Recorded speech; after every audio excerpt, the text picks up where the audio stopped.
Hello, it's Paul here. Welcome along. This project video, well, a couple of 3 videos back, I dug out my wet turned oak bowl and asked for people's opinions. Quite a few people said turn it as it is because it's dropped a fair bit, and one person said leave it until it gets down to about 12% moisture. Now, that was just over a week ago that I weighed this, and it's lost about another 15 grams. The moisture is still going down.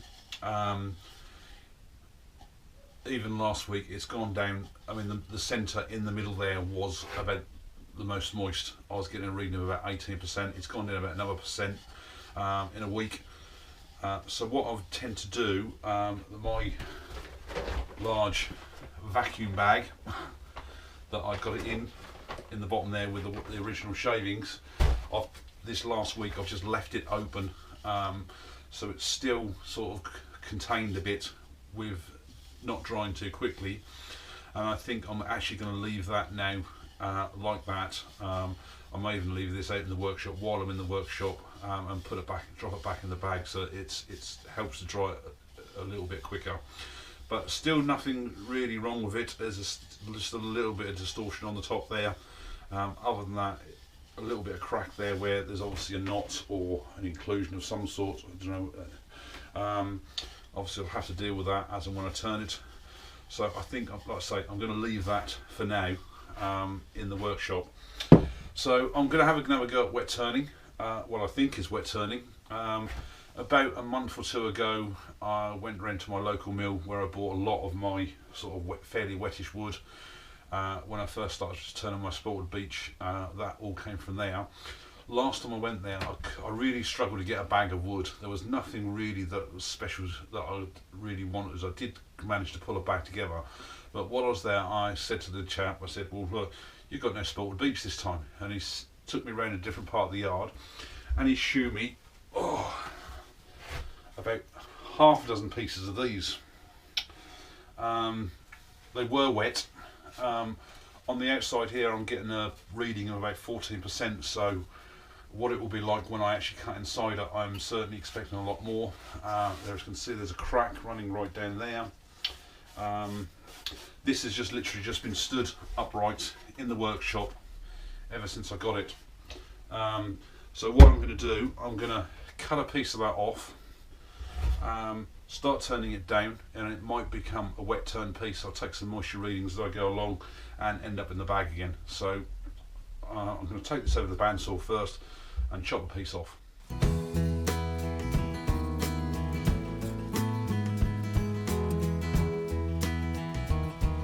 Wow, look at that.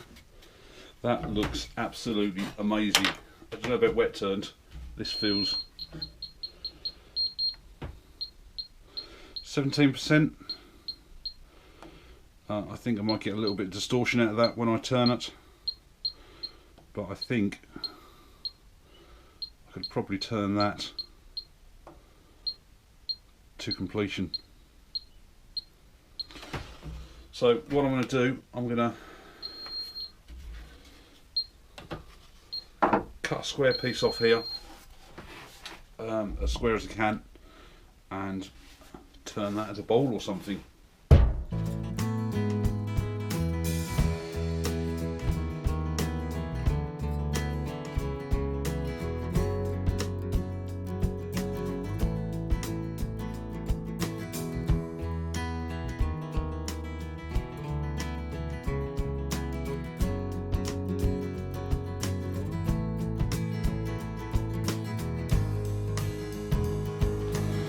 Well, I've got to say, that looks absolutely amazing.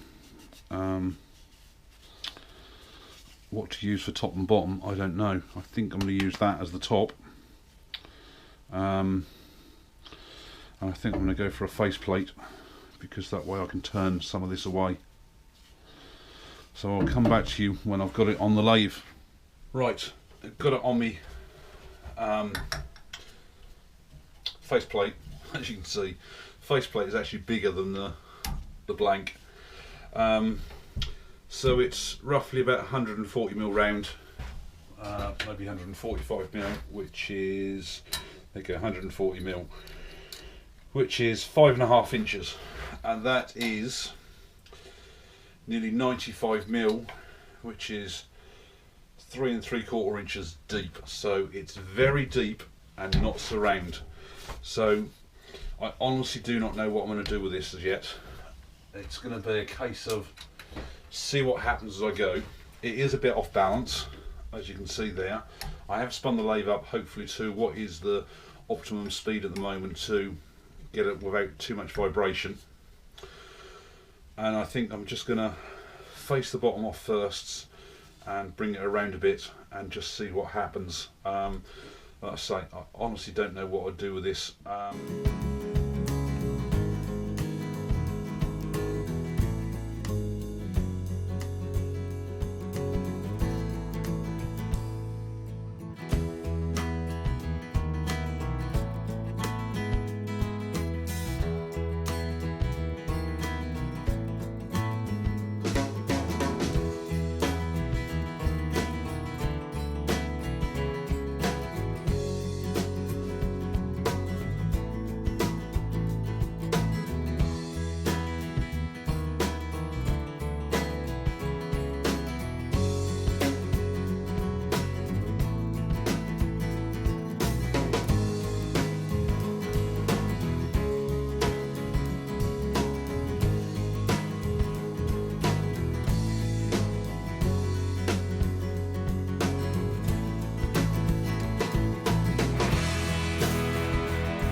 Okay, what I'm finding is the wood is so soft in places that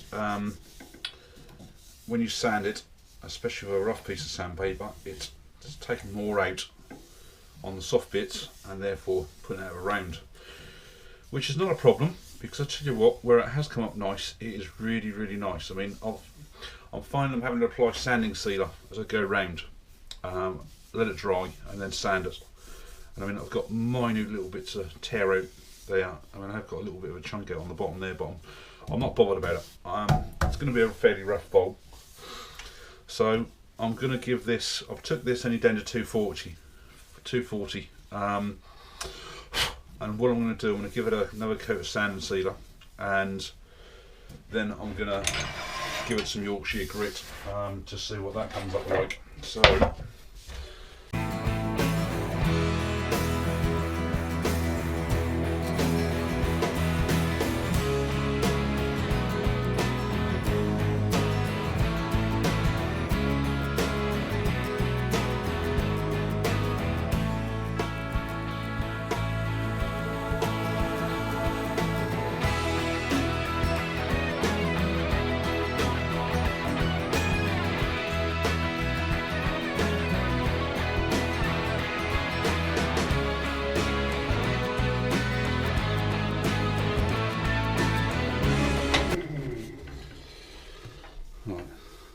That's not bad.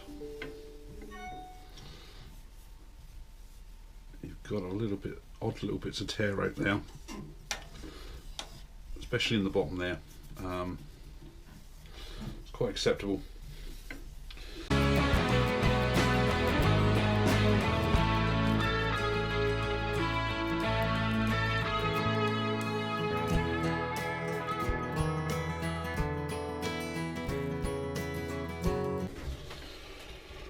Right, I know we're out of balance. I know this has lost some here, but I'm hoping when I put it around the jaws that we will then start off on a new basis. So let's get this turned around and see what we have. Okay, I've brought the tailstock up for support now. We are quite right out of round. Don't know what sort of shape I'm going to do here. Probably something a bit odd, and then I'll try and hollow some of the centre out.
Right, I've turned this down to the shape I want now.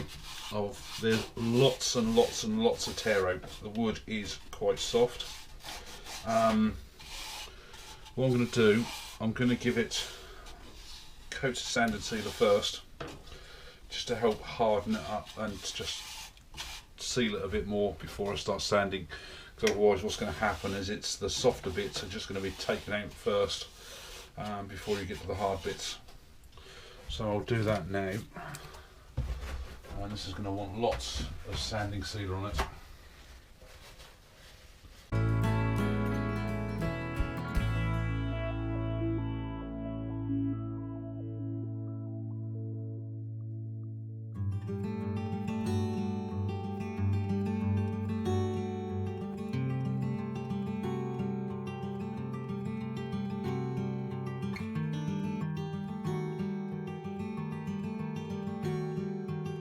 That's sanded down to 240 grit. There's a little bit of tear out in the inside there, but the outside is pretty good.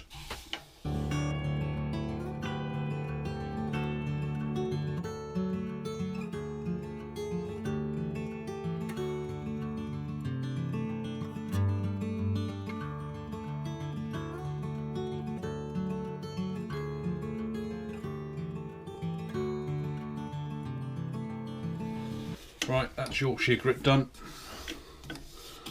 and we've still got a little bit of tear out in the inside there, but not a lot I can do about that. Overall though, it is quite nice. So time to apply the finish again.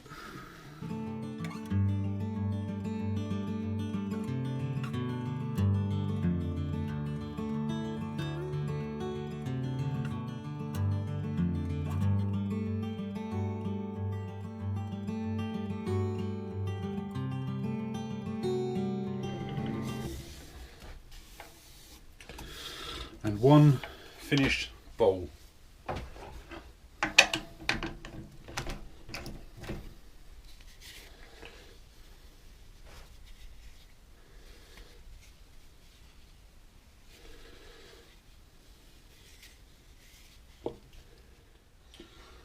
Wow, this project really was hard work. I thought I was going to be doing a bit of wet turning, but it is as dry and soft as anything once you get inside that piece of wood. The tear out was just unbelievable. The only way I could get over it was to apply either lots of sanding sealer. At one point I did try my shellac on the base, just to try and get some form of a seal on the softwood first, and then sand it from there. The whole thing is actually quite misshaped. You'll probably see on the final part of the video when it's close up on the turntable here, and you'll see that even the top bit is out of round. Literally no end of it is out of round. I mean, if you picked it up you probably wouldn't notice it too much, but that was basically because there's so much softwood in there. When you start sanding away, it starts taking that bit away before it touches the harder piece of wood.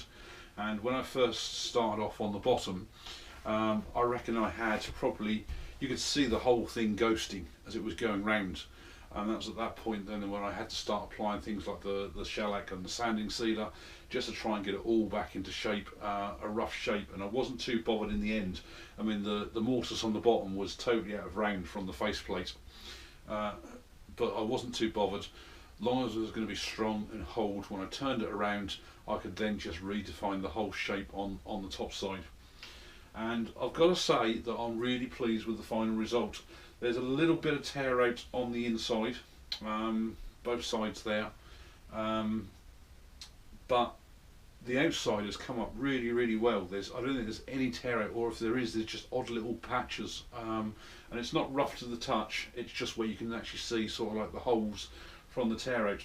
So once again, I mean, Spalted Beech is absolutely wonderful. Not great to work with, but certainly not when it's like this. And I mean, I will say that it's certainly a lot harder to work with this than it has been with pine.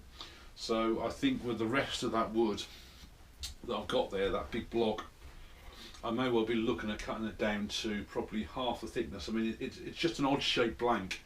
With it being so thick and almost equivalent to round, it was almost calling out for some form of a box, but I think because it's so misshaped, or easily misshaped, that I think any form of a box is going to be really hard to make. Who knows, I may well have a go at one later on, I might not. So yeah, pleased to got it out of the way. It was nice to get back to a piece of Spalted Beech for a change. So I honestly don't know what I'm going to be doing next. I have a few things sort of on the go. So if this is your first time here, I try to do different things most weeks, a bit like this. I haven't touched the Spalted Beech for weeks now. So please do subscribe. I've only been turning for about 6-7 months now, and I'm learning all the time.